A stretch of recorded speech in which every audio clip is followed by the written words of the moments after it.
hopefully it works. If you can also help me to check on your side that it's going. Wait. So I have to go to Facebook, right? Yep, we're on. Oh, Can you see yourself? can I see me? Yes. Hey, hello everyone. Please click like if you are here. It's Freda in the house. We're Yes, I gonna can. starting in 2 minutes, yeah? Please keep your questions coming in. And we will also be mindful a little bit about the poll. Not sure, Freda, whether you had a chance to look at the poll earlier. Freda?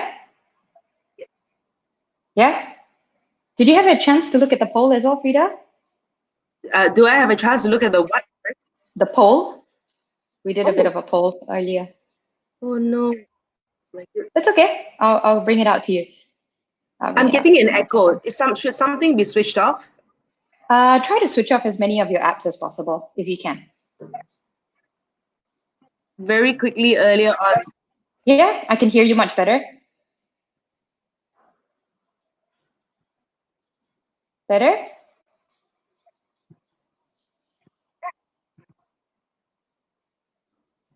Freda, are you okay?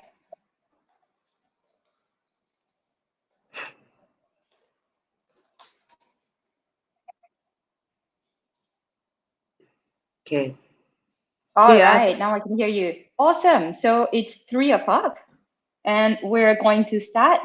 Hello, everybody. My name is Hetal Joshi. I'm an organizational psychologist, and we're actually here as a part of an ongoing initiative to support mental well-being of our community. So we launched a series of interviews with amazing people, and today with us we have Freda Liu. Everybody knows her. I'm sure. I'm absolutely sure that if you're Malaysian, you are very likely to have heard of Freda. Freda, are you there? Are you okay? Yes, I am. It's just that I've switched off Facebook. So I'm going to just look at whatever the comments are on StreamYard itself, because I'm hearing you here, I'm hearing myself there. So yeah. All right. yeah. No problem. No problem. Yeah. Well, thanks so much, Freda, for being here. I'll just set a little bit of a context before we start. We kind of did a poll earlier, and in that poll, we asked people whether they have ever experienced the sense of feeling like they're drowning in a situation, whether they've ever. I think we've done maybe about 3 or 4 polls now. This is the one poll where there is 100% consensus. Everybody says yes. So this is a definite normal human phenomena. I just wanted everybody to know that it is so normal to feel like you're drowning. According to there's a scale called the Holmes and Rahe stress scale, which states that every single one of us will go through some kind of transition in our life. And in this transition, we're going to be so impacted that it's going to create a radical shift in the way that we are, almost like caterpillar to butterfly, except we will feel like we're in the cocoon stage. So Freda, the top 3 events, ironically, that you would feel the highest level of stress. Would you want to guess the top 3 life incidents that you could ever go through in your life? The most stressful life incidents. Top 3. Top 3. I'm saying one of which would be public speaking. Okay. I'm sure quite a bit of research suggests that one, but not really. Death, divorce, and I don't know what the third one is. Yeah, so it's death, divorce, and marital separation. So marriage of sorts. But yeah, I mean, there are so many versions of the truth of this, but definitely number 1 is death of a spouse, and number 2 is betrayal or divorce, which basically means you rather the person dies than betray you. In any way, so that's not the context, but I'm just talking about ranking, yeah? So with Freda, Freda looks like a normal human being, just like you and I think. And Yes. she's really on to show us that no matter how normal we look on the outside, we've all gone through and may even be currently experiencing significant events, but we're all really good at masking it. So Freda, we're going to spend about 20 minutes. Can you share with us what was the most painful incident in your life where you felt like you were drowning? Okay. And of course, when you did that poll, everybody, right now, I guess a lot of people are feeling that they're going to drown. To me, I've told the story a million times, but I think the only time where I felt really down was when I was going through a separation myself, right? And that was the most painful thing ever because I felt completely out of control. This was about 11 years ago. I just started work at BFM, and what happened at that time was a zombie. You're a zombie. You'll be just crying. I was crying all the time. I'll be crying in between interviews, and that sort of thing. But at the same time, thank God I was working in a job where I do have to have a different mind frame when I'm talking to someone. So that really actually helped. I think if I was still working your regular job, and I'm not talking to anyone, it would be even worse, So that was, to me, the most darkest period of my life. I think really thank you so much for sharing quite a personal thing, personal story, but obviously you've been sharing it quite a bit as well. So anyone going through separation or divorce or the likes, even a breakup, probably will really benefit from this. You said that you're crying a lot. You're crying between interviews. I was crying between interviews. And then when I came back to work, I would be crying, and then I'll be crying at night. I'll just be crying myself to sleep. I think this must have gone on. I mean, this would have gone on for a long time. But I think, I would say even, so even close to a year or 2 years, right? Maybe not every night anymore, but it's just like every little thing would any little thing would trigger me, right? To get to that point. But I think like that moment of 3 months of, I would say a good 3 months of, it was, the 5 stages of grief, right? Yeah, of course. So that whole period of being hopeless and helpless, probably 3 months, like just complete, like I don't even want to, there is no strategy, there is no answer, there is, because I'm a bit of a planner, and to not be able to do that, I think that was also the other factor, because I can't, it's area beyond control. I can do certain things, I cannot control another person, but at the same time, I can't even control myself at that time. So it's really, I felt really, really helpless. Yeah. What did you mean when you say you couldn't control yourself? Was it the crying or was it everything? So it was like, I read all the books, right? Area beyond control, area within control, and everything. And the area within control, not to cry, is in my control. But I couldn't, right? But you couldn't get out of that rut, right? But I knew at the back of my mind, no, please don't let me get into depression. That much I know. I know I was miserable, and I know that I was depressed, right? But I was very conscious that I better get out of this before I get into a depressive state, right? And that is still that is still within my control. So I mean, I got out of that state, It doesn't mean that you don't cry. It doesn't mean that you're not miserable. And I think these are feelings that we have to address, and not try to mask it, and not try to put it under, sweep it under the carpet. These are the feelings that we have. And I think, that is still important. And I knew that I needed to express whatever it is that I was going through, right? Tears, whatever. You have to go through it and not put on the brave front, right? Because it will kind of get you, right? Yeah. Freda, if you don't mind me asking, how long ago was this? Oh, about 11 years ago, right? And I think it was maybe 4 or 5 years where I actually, only about maybe 5, 6 years ago, when I could actually say, I think I'm okay, right? So I think I'm okay. I think I'm really, I felt spring. It was winter for the longest time, and I actually felt spring again, maybe 5, 6 years ago. What a wonderful analogy. Super long period of winter though, huh? And would you say, in full honesty, that you're completely over it today? Like no reactions about it? You're completely happy? It doesn't really hold the space? You know what? I don't.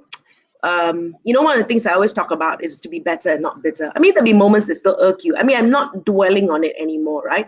The fact of the matter is that he's still very much part of my life because of the son that we have. So, like, I still have to deal with him, but as civilly as possible and as maturely as possible, right? And so, we share a son, right? But I don't sit and harp about it anymore. I moved on in that sense, yeah. So 11 years on, so 6 years to kind of 3 months of uncontrollable crying, 6 years of getting out of that season of winter, 11 years on, still some levels of pain, a little bit here and there, or reactions. And I think it's so important that we understand the duration and the compassion that we need to have for ourselves. And to those of you out there who keep telling people to get over it, or whatever it is that you're going through, to get over it, right. You can't. And it's going to be part of you for a very long time. Yeah, it's different for different people, right? I mean, some people get over things faster, some people don't, and you don't also. I think as a person, everybody has their own level of tolerance, right? So understand that at least you are doing something to move in the right direction. Take your time. I always feel that. But you know that you're not going on a downward spiral, but that you're moving forward, right? And that you're comfortable with.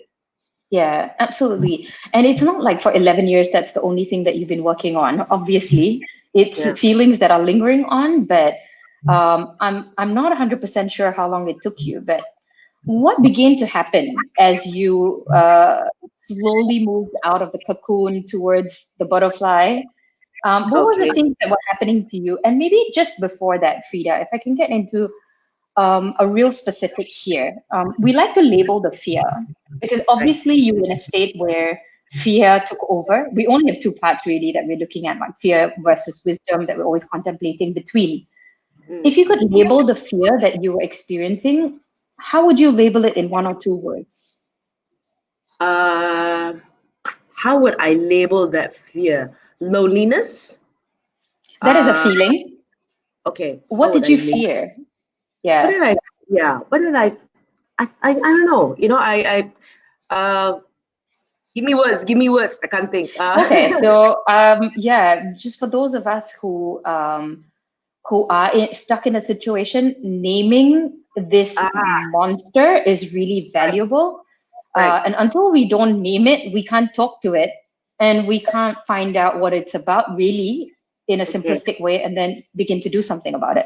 So there are many different types of fears, such as, Lisa, you're absolutely correct. Good job, you. So there's a fear of being alone. There's a fear. So I've got about 13. I'll name a couple. I'm sure something will come to mind. Fear of failure. Fear of not being good enough. Fear of rejection. Fear of losing a loved one, fear of we've got so many more. I don't have it at the top of my mind now. But does anything come to mind? Oh, not good enough. Not good enough, because that was something that I actually went to see a coach about, right? And this was something in the deep recesses of my mind. So I was doing a lot of things, right? I was doing a lot of things, I was doing well and everything, but there were certain areas of my life that I was not getting the breakthrough, right? I was not getting the breakthrough, and I wondered why. So I had a chat with my a good friend who's also a coach. And so when we had this conversation, I just found out that it was because I was still attracting things that were not good in my life, because in my subconscious, I was not good enough. And I was like, wow, if I don't resolve this issue of not good enough, now it will permeate into other areas of my life. And basically, I was just attracting idiots in my life now after that. Right? Because, okay, no offense to those of you who have been dating Freda then. It's not your fault, you're just attracting the wrong. Or the wrong parts of you. In our field, everybody is essentially a decent human being. Freda, a couple of things here. I have Michelle tuning in with us. Michelle is an awesome, awesome human being. And she says, Dear Freda, thanks for being open and vulnerable. You are awesome. Oh, Besides having the job at that time, helping you function from day to day, reading, blah, blah, blah, is there anything else that helped you heal better? We'll come to that in a bit. okay. But can I label all the fears since I have it right in front of me now? Yeah. So fear of failure, fear of losing someone I love, fear of unknown and uncertainty, fear of your own personal death, what happens to your child if you die now, for example, fear of death of loved one, fear of commitment or loss of freedom. That's obviously not what you went through. Fear of change, fear of uncertainty, fear of being alone, fear of rejection, fear of vulnerability or getting hurt, and fear of being criticized and being judged. So I think a lot of people may go through that if they have entered into a situation where it is not socially desirable experience, such as Right. getting divorced or Right. losing a job, so on and so forth. So, so now that you've labeled the fear, so fear of not being good enough, what happened after that? Was Actually, that something that you conscious? Yeah. actually, when you mentioned it, it felt like all of the above. Yeah. So, Frida, if I can just share, we call this the kutu syndrome. You know, like when you Oh, go to a dog or a cat, they've got a lot of lice, right? A lot of ticks. You need yes, to find the mother. So you need to find the yes. mother that gave birth to all of it. So you would feel like it's everything, all of the above, but actually there's a mom there or a It's the dad mom. there. Burn the mother to hell. And normally what we'll do is we will do a little bit of a timeline thing, and we'll just see like the Yes. mother fear kind of started long time back. Won't go into too much of that, but um, let's talk a little bit about what that did for you. What was the surprising joys that came out of that crisis for you? What were the things Oh, that you began to do differently, saw differently, or even begin to achieve in unique spaces as well? mm. For me, I remembered it was prayer. Okay, prayer was very important. I remember just praying to God, and I just said, God, I don't know, I I know I didn't want bitterness to set in my heart, right? Because I think when you're bitter, it's a horrible place to be, and it's not. What was it that Gandhi said, right? Drinking poison, expecting someone else to die, and that was Mm, something that I didn't want to have in my life and in my heart, right? So I just said, I want to be better. And I mm, didn't know, and I didn't know what better looked like. It wasn't just about mm, work, right? It mm, was many aspects. How do I become a better mother? How do I, of course, become a better employee? How do I become a better, more fit person, right? And so, I read a lot, right? And I'll talk about some of the books I read. I read a lot, and finally, I get to practice what I read. you know, You practice a lot of it. one of the things that I actually practiced was the wheel of life, right? And when we talk about the wheel of life, is something that I look at every day. I mean, not every year I evaluate, and of course I evaluate it regularly as well. And like then I just look at, okay, if this is something that I can't control right now, the relationship part I can't control, what can I control? I can Yeah. control being fitter, right? So then I started exercising. And the reason I started exercising, because like you get endorphins, right? And it's Yeah. a good high, right? So I got better there. How then do I improve my relationship with my son? Okay, let me get better there. So these were the things that I had control again, right? And then Mm, after that, so you look at other aspects of your life that you can control and be better in those things. And of course, not neglecting that part, but understanding that, okay, what are some of the areas like, and then your confidence comes back, right? right. Your Okay. Yeah. come back. Yeah. Yeah. So the wheel of life really helped you to kind of look at all the dimensions, eight, I'm guessing 6 to 8 dimensions of our life, from spirituality to health to wealth to personal relationships to hobbies and personal development, so on and so forth. Um, before we go on to the others, Mm. it's interesting. Just a question over here. You felt that you were not good enough, and then you were doing more. Oh no! When I felt I wasn't good enough, it was through this whole concept of timeline therapy. We went back to Mm, this place where that feeling came about, and that feeling is not a childhood thing. I never mm, felt that way as a child, right? It mm, was just something that happened 11 years ago. I mean, it's quite where that moment when I found out the reason for yeah, I don't mouth him, right? But the reason yeah. for that breakup and everything, and that moment where it just fell into my subconscious that I was not good enough, right? And it was that, so it's not a childhood thing. You will pick up rubbish in your life along the way, regardless of how old you are. So sometimes you try to say, was it something that happened at 5, at 10? No, none of that. You will pick up rubbish along the way and realize that there got to be things along the way. Little beliefs will still come into your life. So I'm very conscious, like little beliefs, when I have certain things that I say in my head and say, oh, now is that an empowering belief or is that a disempowering belief? So I addressed it with a timeline therapy to when it was, and then to change my view of when it hit me. Yeah. Well, what I was trying to get at was that feeling that we're not good enough, and then doing a lot more, like being better with your son, being better with your health. So that kind of triggered you doing more things or having more goals. Yeah, yeah, definitely, right. And then I look at inspiration as well, right? And Jennifer Lopez, right? Her hashtag is limitless, right? And so then you start looking at things and say, wow, we really are limitless. We are, then you start looking at ways to have that new mind set of beliefs. You have replaced this old belief, and now you want to replace it with something positive, right? Okay. So that I'm not good enough. Like, no, I am, right? I am limitless. Good. Like, words that you say to yourself and believe it, because you've addressed the issue. And like, that's why, like, even now when I feel that I hit roadblocks in certain area, I still go to a coach, right? And I still go to someone that I know who can say, okay, why do you think you're thinking this way, and address it, right? Fantastic. Yeah, that's extremely valuable. What are the other surprising things that came out of it? I know that you've written a lot of books. I know that you bought 2 books already now. I know that you 5 books. What? Yeah. So what are the books that you've written?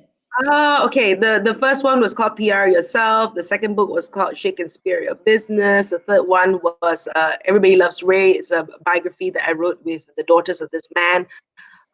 And then the fourth book was Bursting Fixed Mindsets, and the last one is In Your Skin. And I'm writing my next one right now. During this quarantine time, I'm doing 1,000 words a day. Who are you, Freda?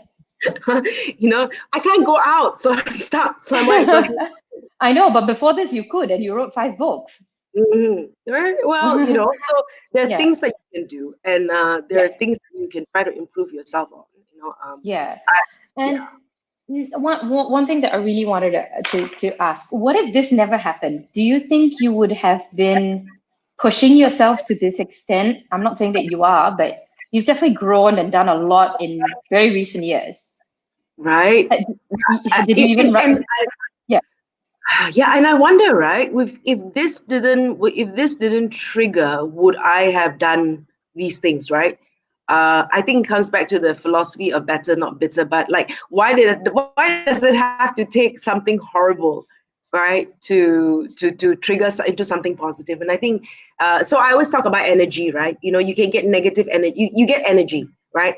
From things like this, right? Then you use this energy to turn it into something positive, right? You can actually right? Where do you decide to then channel your energy? How can I take this and turn it into something positive? I think if it was a trigger, that moved me, well, I'm not glad it happened, but so it happened.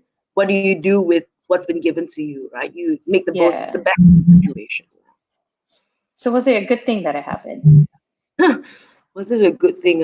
Everything happens for a reason, right? Everything happens for a reason, and I was just writing about it today, right? And I have to thank him for everything that he's given me. Absolutely. Right? He's provided for me. So financially, at least he helps take care of my son, and I honor him for that. So yeah. What makes you tear still when you think about the past? What still brings a tear to your eye? Okay, so for me, my role model of a family are my own parents, right?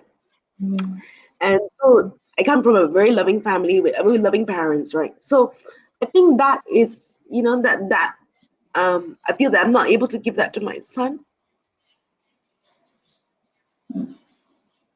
Yeah.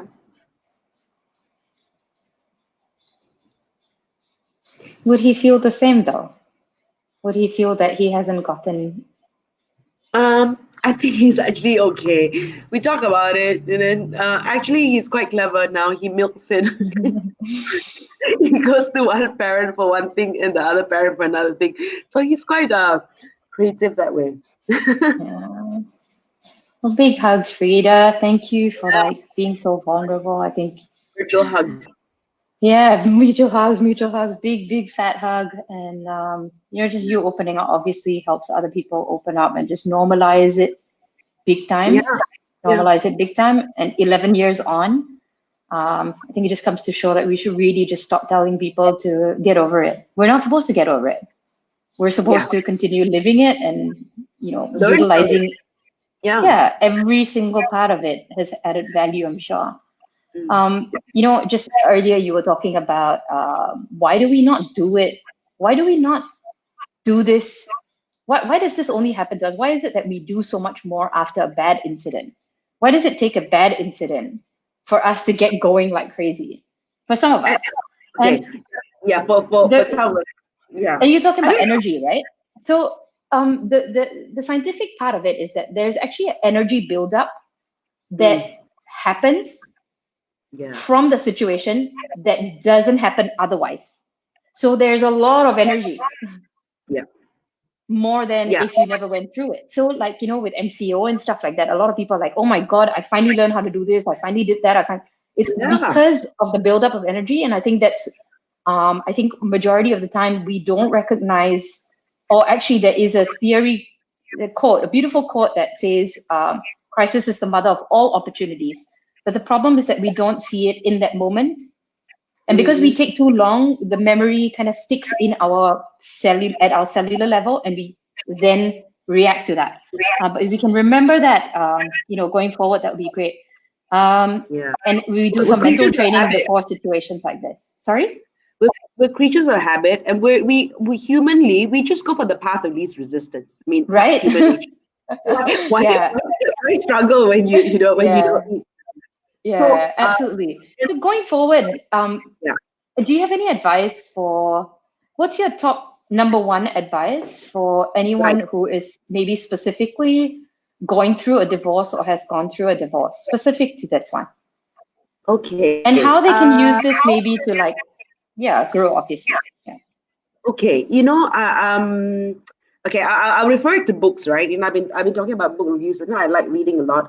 If you First of all, if you've never read Carol Dweck's book, it's about mindset, right? Whether it's of a fixed course. mindset or growth mindset. So you take this opportunity. It is not the end of the world, right?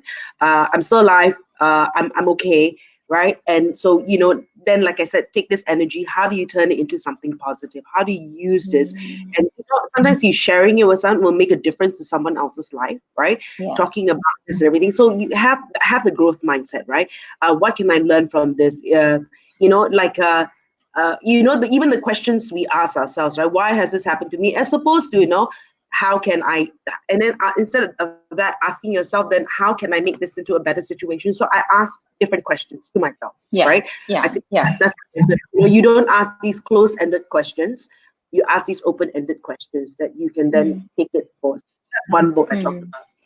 mm. The other book that I want to talk about is sharing is Martin Seligman's book, right?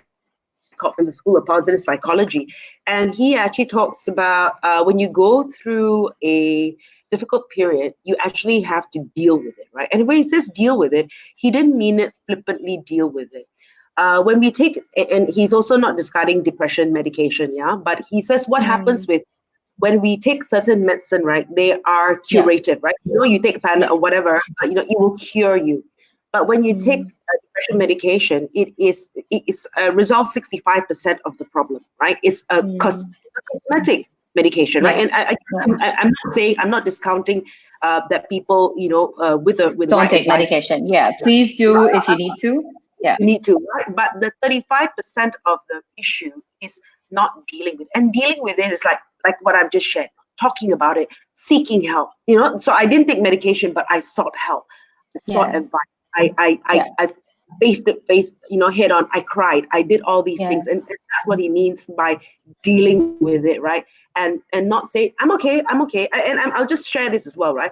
When people go through a terrible thing, and then 1 minute, you're, or people in repetitive relationships that don't work, right? What is wrong with that picture, right? Is there something else that you haven't addressed, or other things as well? If you see, how come this keeps happening again? Is there something I haven't done, right? Yeah. So I'm not a psychologist. This is just real life experience, and knowing that I need to seek help, right? I need to seek help if need be, right? Yeah, absolutely. And do you think we're doing, last one, do you think we're doing enough in Malaysia with regards to being able to not only learn how to cope with situations like this, but also thrive? Are we doing enough in Malaysia? I think we've come build community. Yeah, I think skills. we've come a long way. We're starting to talk a lot more about it. So I think that's great, right? Is there more that we can do? For sure. But I think one of the things that we can do at home, like if you have children, he's listening in the background. But if you have children, if you have to have honest conversations with your kid, right? I mean, and if I'm in whatever I'm going through, I mean, it's like I said, age appropriate, right? I won't tell him certain things when he's 7 because he cannot process it. But as he's older, he knows exactly what. We have honest conversations, right? And if I'm wrong, I tell him I'm sorry, right? When I'm wrong, right? And so, what then are you? And to be able to have that, I think the future generation, if we don't want this to perpetuate, is how we're addressing the younger generation and being real. Yeah. I think that's so important because a lot of people ask me why the younger generation, the statistics for the younger generation with regards to depression, anxiety, and stress, why is that going up? And I'm like, well, because we haven't dealt with it and we've passed it on. Genetically, we've passed it on energetically, we've passed it on with all the damage that we've done in the world. It's not the younger millennials that are more susceptible to it. It's just that we haven't, as the older generation, cleaned ourselves up and supported good genes from being passed down as well. Just like how my mom has, not to bring my mom to this conversation, but I have a similar nose to my mom. I would have a similar emotional genetic pattern from my mom as well. And I think that's something that we don't recognize that is passed on from generation to generation. Like sometimes they will say like certain tribal groups behave in a certain way, and all of them react in a certain way. Communities are very calm, so blah, blah, we pass it on. So it's and the less we clean it up, the more it impacts the younger generation as well. So with that, Freda. Thank you. No one has questions. Okay, all right, good. No, we don't. I don't think we have questions, but we have a lot of comments coming in. So let me just share the conversation, some of the feedback from our users. Somebody saying hello. Michelle says good, seeing a coach. That's one way. Lisa saying note to self, see a life coach. Another one adds on to the list of fears, saying fear of not being able to trust your own judgment, which is amazing. So basically, fear of not trusting yourself, right? Which comes back to self-esteem. Somebody says, Hato and Freda, very empowering session. Somebody saying, when you find a good coach, let me know. There are loads of good coaches out there. I think one way is to, maybe what we'll do is we'll try to find you a resource where it's easier to get some coaches and maybe some people who can support you pro bono as well, because we want to make this accessible. Michelle says, beautiful conversation. Shruti from India says, such a beautiful conversation. All of us have gone through this in our lives at some point or the other. Thank you. Thank you, Hato and Freda, for such an open discussion. What is Daniel saying? No, he just said hello and asked me to switch off my Facebook. Yeah, well, I think he was talking to me as well when he said that. So thank you, everyone, for tuning in. Thank you so much for, thank you so much, Freda. Yeah, you too. We've hit the 30-minute mark again. I'm Hatal Doshi, and that's Freda Liu, and we were just talking about significant life moments that impact us, that can shake us from our core, such as death of loved ones, divorce, and MCO as well. And there are many techniques and extreme amounts of value that we can use to utilize this as the best opportunity that we ever have in our lifetime. Thank you again, Freda. We'll catch up with you again soon, I'm sure. All right. Bye-bye, everybody. In the balcony. Bye. Bye-bye. Bye.